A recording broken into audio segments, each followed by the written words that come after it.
तक India live में आपका स्वागत है। मैं इस्लाम खान, नमस्कार, आदाब। हम मौजूद हैं बाढ़ हर्ष बिहार से निगम पार्षद पति प्रदीप निर्मल जी से हम बात करते हैं। इन्होंने बताया कि संसद के अंदर बीजेपी की सरकार तो है ही इंडिया के अंदर। मसला ये है कि संसद में बीजेपी अपनी ही चलाती है, यानी कि किसी को एक छोटी सी बात पर उसको सस्पेंड कर दिया जाता है, और जब उनके सांसद यानी रामवीर सिंह बिदूड़ी जी ने अपशब्द कहे तो कोई कार्रवाई नहीं हुई। बीजेपी सिर्फ अपनी ही चलाती है और किसी की नहीं सुनती है। प्रदीप जी, जानना चाहेंगे, कुछ दिन पहले संसद के अंदर रामवीर सिंह बिदूड़ी जी ने जो अपशब्द कहे सांसद के लिए, तो इस पर आप क्या कहना चाहेंगे? देखिए, ये भारतीय जनता पार्टी है और जिस तरीके से रामवीर सिंह बिदूड़ी जी ने जो वहाँ कहा संसद में, उनके अपशब्द कहे गए, ये कहीं ना कहीं भारतीय जनता पार्टी की मानसिकता को दर्शाती है। और उनका यही रहा है कि वो ज़बरदस्ती और अपनी तानाशाही से सरकार चलाना चाहते हैं, तानाशाही के साथ अपने पूरे देश में काम कर रहे हैं। जब उनका मन करता है कि हमने किसी को सदन से सस्पेंड करना है, तो ना कुछ बात होते हुए वो सस्पेंड कर देते हैं।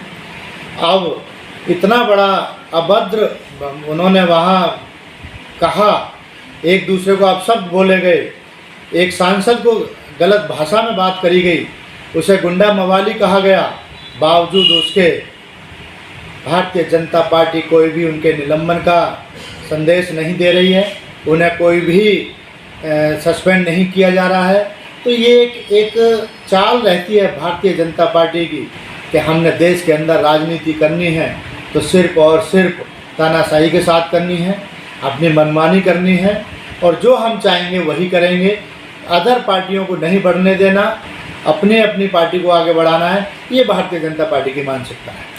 मान लीजिए अगर मोदी जी चाहते हैं कि अपनी ही पार्टी को आगे बढ़ाना है, तो चुनाव तो जनता के हाथ में है, जनता इनको बार बार वोट देकर क्यों आगे बढ़ा रही है? देखिए, यही समझ में नहीं आ रहा है भारतीय जनता पार्टी की कि इस बार जनता ने मन बना लिया है, विपक्ष बड़ा मजबूत हो चुका है, गठबंधन हो चुका है, और इस समय इंडिया आगे है।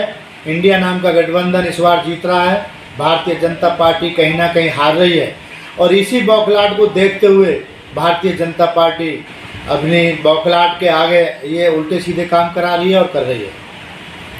तो क्या ये उम्मीद जताई जाए कि 24 में बीजेपी जा रही है?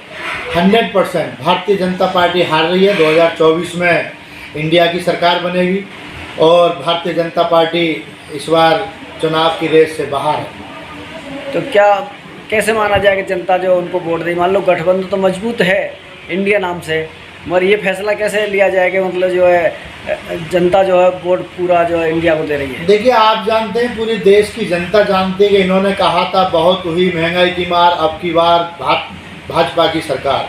तो क्या आप देख रहे हैं, जो 400 रुपये का सिलेंडर हुआ करता था, आज 1100 सवा 1100 रुपये का सिलेंडर है। पेट्रोल 100 रुपये 105 रुपये है। सरसों का तेल 200 रुपये 250 रुपये लीटर है। तो इतनी महंगाई हो गई है कि आम जनता त्राही त्राही कर रही है। महंगाई के कारण जो है परेशान है लोग, घरों में चूल्हा नहीं जल पाता है। ये उज्ज्वला योजना लेकर आए थे, क्या करेंगे खाली सिलेंडरों का जब उनमें गैस भरवाने के लिए पैसे नहीं होंगे। तो ये सारी चीज़ें हैं जो जनता बहुत परेशान है, महंगाई से परेशान है। तो कहीं ना कहीं जनता इस बार समझ चुकी है कि हम जो हमारे देश के युवा इतने बेरोज़गार हैं कि ये कहते हैं कि पढ़ लिख गए हो तो पकौड़े बना लो। तो ये सारी चीज़ें जनता की समझ में आ गई हैं कि सिर्फ और सिर्फ भारतीय जनता पार्टी के राजनीतिक जुमले होते हैं, और उन जुमलों के कारण कोई भी देश की जनता का विकास नहीं हो पाता है। ये चुनाव के दौरान जुमले फेंकते हैं और जनता को बेवकूफ़ बनाने का काम करते हैं। जनता एक बार बेवकूफ़ बन सकती है, 2 बार बन सकती है, लेकिन बार बार नहीं बन सकती। इस बार जनता ने पूरा मन बना लिया है कि वो भारतीय जनता पार्टी को 2024 के चुनाव से उखाड़ फेंकने वाली है और इंडिया की यहाँ सरकार बनने वाली है।